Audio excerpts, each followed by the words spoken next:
There's a few ways, and I've honestly read a lot of books about this too, and gotten a bunch of great ideas. Atomic Habits is a great one.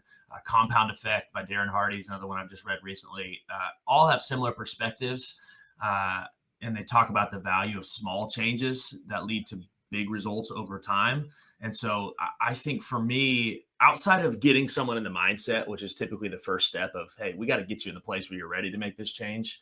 I think once they're ready and they're struggling to stay consistent, to me, it starts with small changes. And so, how can instead of which for me is a struggle, and the guys I work with typically because they're very driven, they're like, I've got to make this change now. So I'm going to read it for 3 hours a day, and I'm going to do two workouts a day, 7 days a week, because I got to get these goals fast. And I'm like, hold on, that's going to last about a week and a half. Get that. And so to me, it's setting small changes and small targets that we can build consistency with.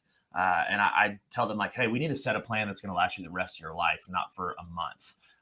And so it's setting these targets that I can easily hold, and I can always grow once I get consistency. But instead of 2 hours a day of reading every day, it's like, why don't we just start with 10 pages? Let's just do 10 pages a day. That's 5 minutes, 5 to 10 minutes, and you can move on. And if you want to do more, cool, but you hold yourself to that small thing.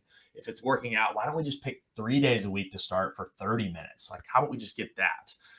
And so I think if we can set achievable goals and get momentum building and hold ourselves to that, that's when the crash doesn't happen a week later.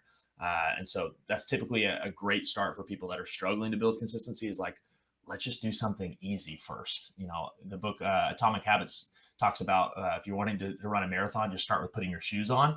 And if I can get myself to just put my running shoes on when I get home from work every day, that's the start, and that's a win.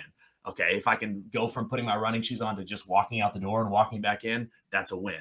And so if I can slowly build, that's where the consistency comes, which sounds crazy to someone who's very driven. I'm like, no, I need to run a half marathon today. It's like, no, just put your shoes on. So start somewhere.